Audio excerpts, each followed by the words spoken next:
I'm Christy Hartman. Welcome back to my channel. My friend Joan Marone and I from Makers of Mixed Media Art and Artists, which is a Facebook group which is part of pmartiststudio. They go live 4 times a week, and they also host the Facebook group of Makers of Mixed Media Art and Artists. If you'd like to join, we'd love to have you be part of the group. You just need to answer the questions and come join us for all things mixed media. But my friend Joni and I were talking at one point in time. She's another designer for pmartiststudio, and we talked about how neither one of us really liked art journaling. And we decided that maybe we should join forces and become reluctant art journalers. We decided to develop a group on Makers of Mixed Media Art and Artists Facebook group dedicated to reluctant art journalers. It's really not a group, it's just a hashtag that you use on Facebook in Makers when you want to post your art journals.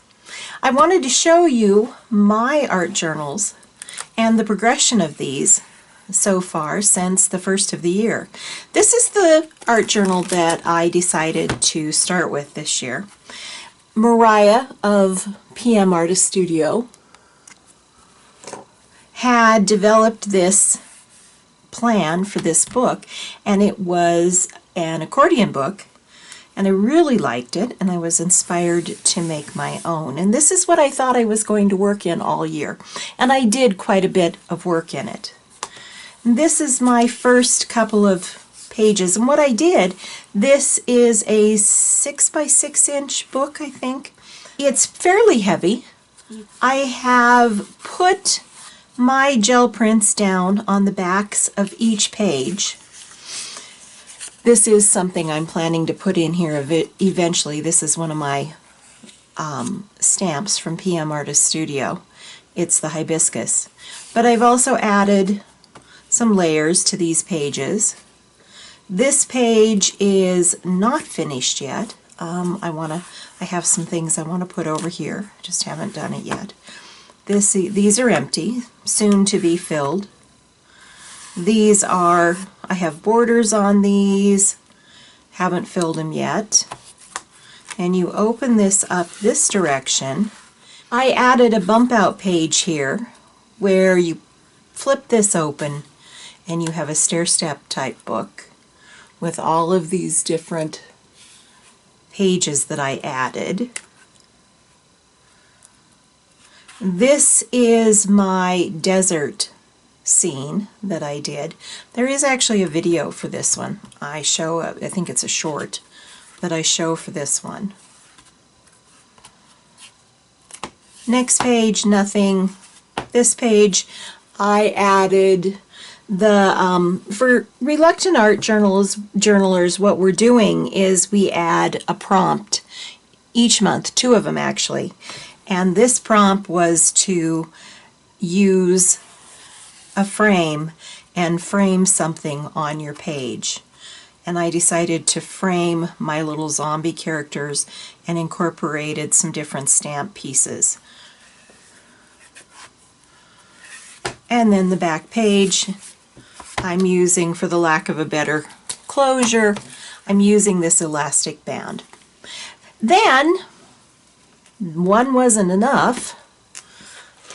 I had gone to a tour this winter on a farm down in the desert Southwest, and I came home with this spiral bound book all about agriculture in the desert Southwest, and I thought, oh, that would make a really cool art journal. So I used my gel prints, and I have started developing the pages in this book too.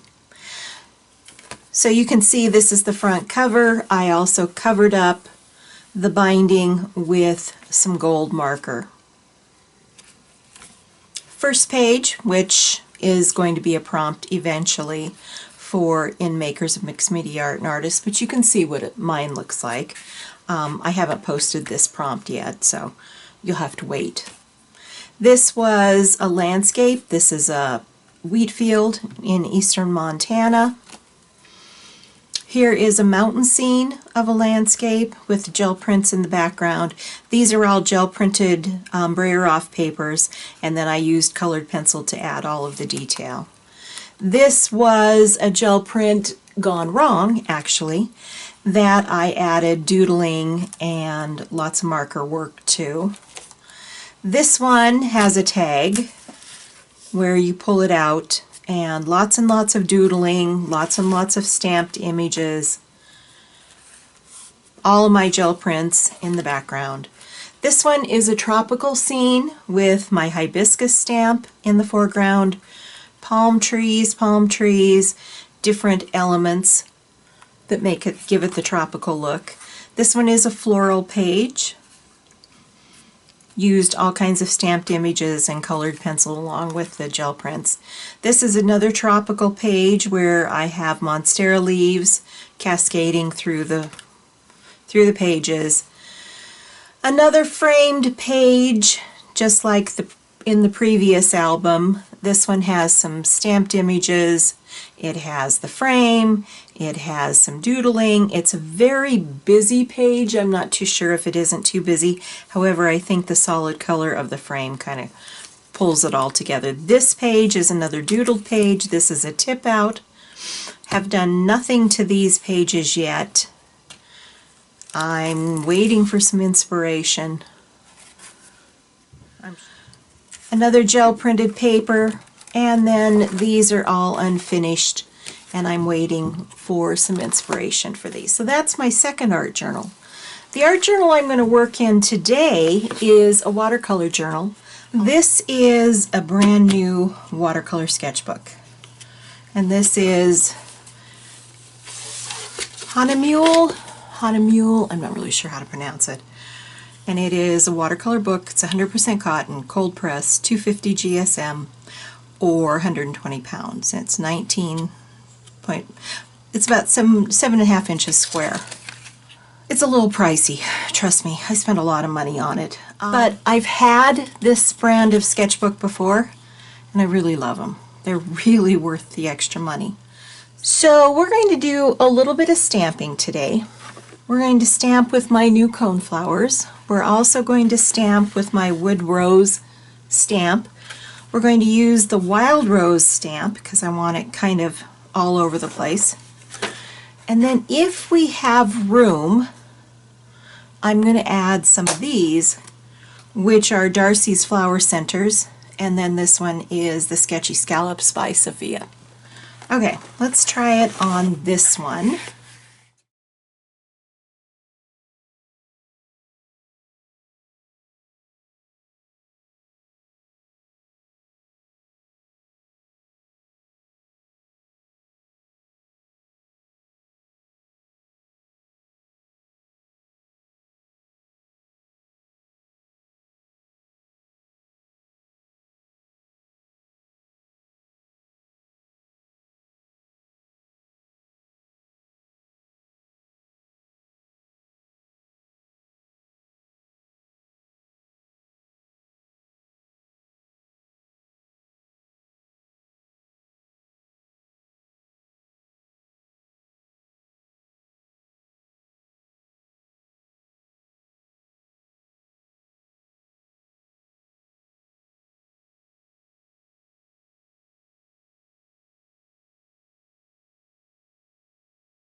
Now I do want to touch up some of this while I'm at it with some black ink.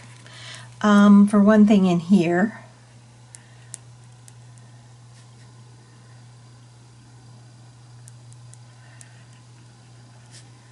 I just don't want this quite so my watercolor will go over the top of it.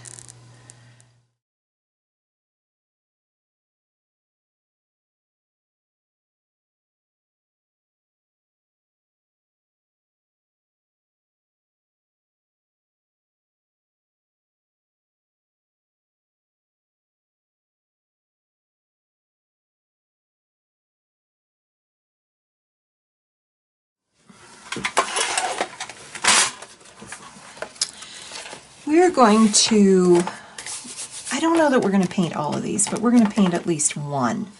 We're going to use watercolor. I have multiple sets of watercolor. I have never done watercolor on my channel before, but you know, I just want to. These are my Schminke sets, or Schminky, however you say them. These are my swatch color charts for the Schminke. I've had these, it's been a long time.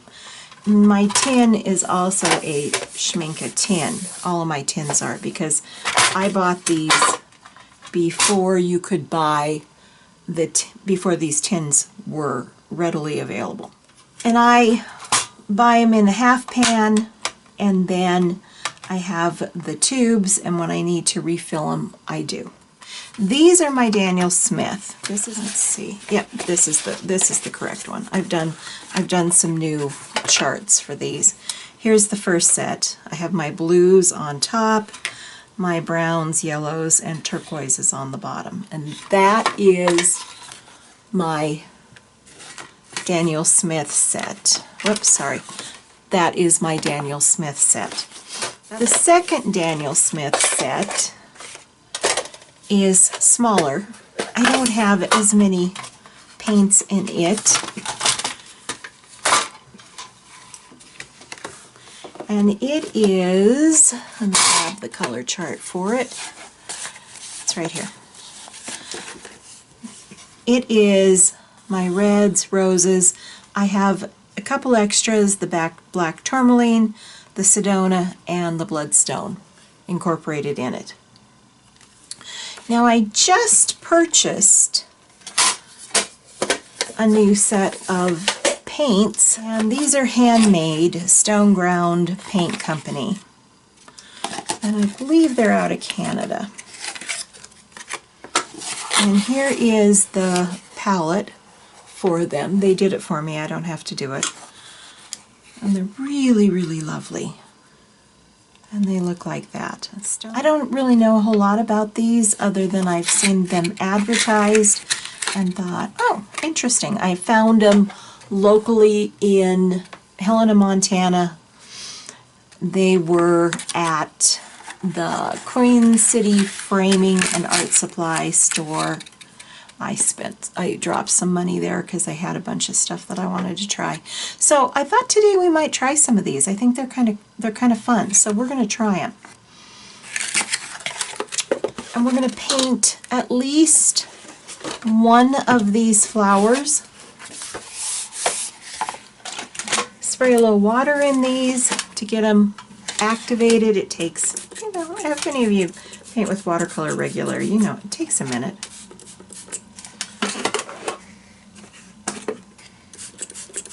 So let's put some water in here first.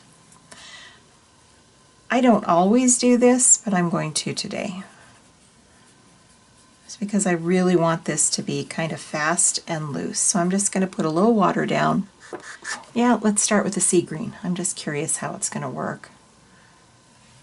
And let's just lay in some color. Oh my goodness, look at that.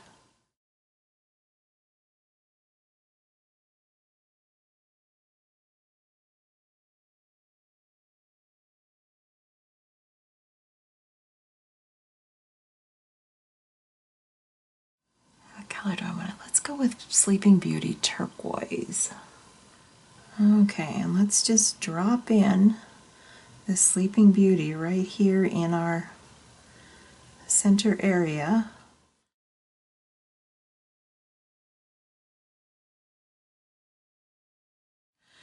Let's kind of just add in some shadows here. Let it bleed out.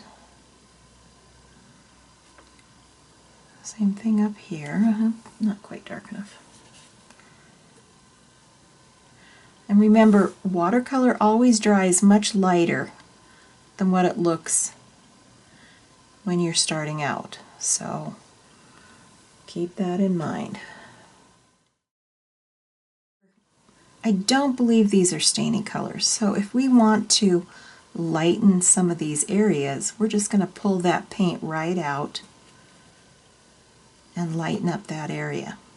Same thing here. I want the end of this petal a little lighter. So I'm just going to remove that paint. Now I could have left it white originally, but I didn't want to. So there you go.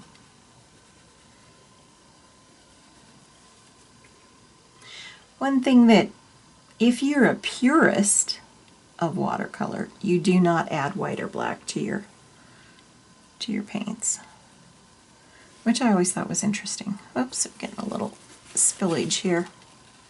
Let's get rid of that. Let's lighten up this area right here. I'm going to pull that white back. A little clean water here. Whoops. Pull that back. And I can also take, if I'm not getting rid of all my water area, I can just take a little piece of paper towel and just dab the water out of it, and that will also lighten up those areas.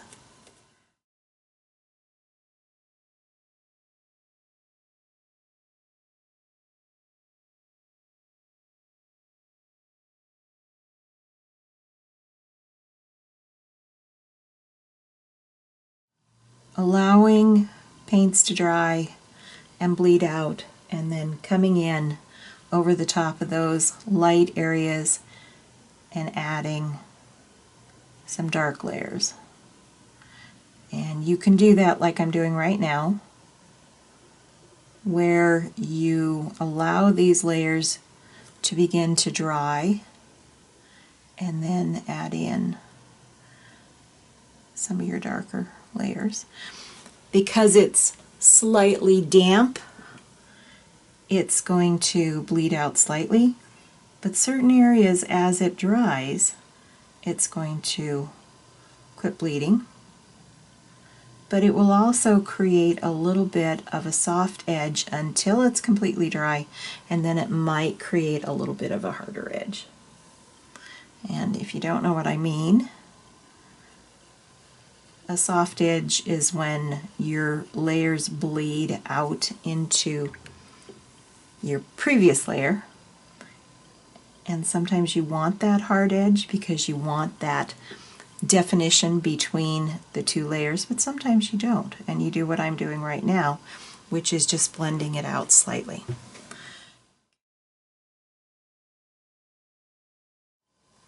Okay, now it's still somewhat wet. I'm going to come in with, I'm going to use a little bit of this new blue. This is called Midnight Blue. And I'm going to add, I'm just going to darken in. Oh yeah, that's beautiful. It actually has a little bit of a purplish tinge to it, but it'll look really nice with the turquoise. I'm just going to add in some dark areas.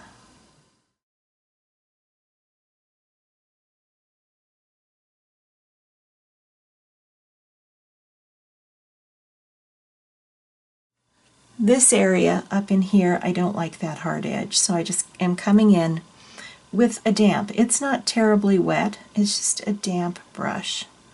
And I'm just going to blend that out a bit. And I don't like this area right here, so I'm going to just soften that just a tad. And bring that out just a little bit. And bring that down. And you can manipulate your watercolors for quite a while. In fact, you have to be really careful when you do it, but once they're dry, you can actually come in and rework some of those areas. Again, be very careful because you can get back runs and things like that, and sometimes that's what you want.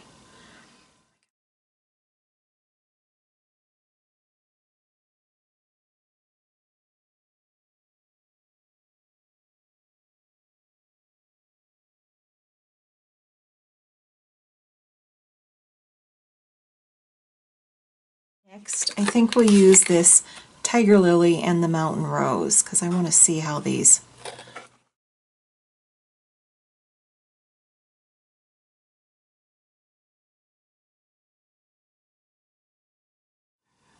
Yeah, I like that. Okay. I think that's all I'm going to do. I don't think it needs anything else. I was not crazy with that brush, so I'm going back to my quill brush, which is my honest favorite. And let's use this Mountain Rose, which is this one right here. Let's just play that. And the thing I love about this brush is you can get down onto the tip and just have a tremendous amount of detail.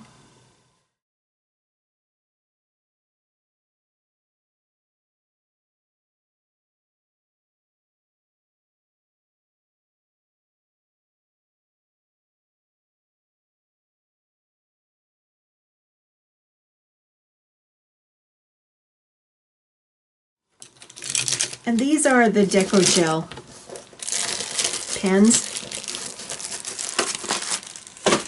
and I really like them. I think they're great. I have two gold ones. No, one is yellow-orange and one is gold. Let's do the yellow-orange. I like the yellow-orange. So we're going to color in all of these little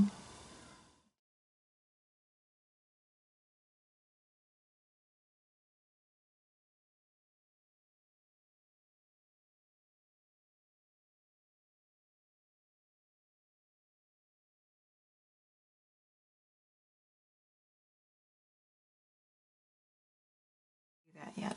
But let's put this sea green out here in this one.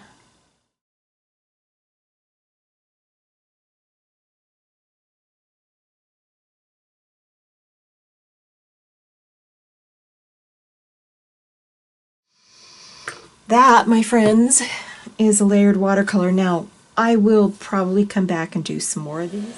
If you liked watching me do some watercolor, let me know in the comments, and I'll plan to do some more of these for you to watch. Don't forget to like, subscribe, leave me a comment. You know how much I love to hear from you. And I'll see you in my next video.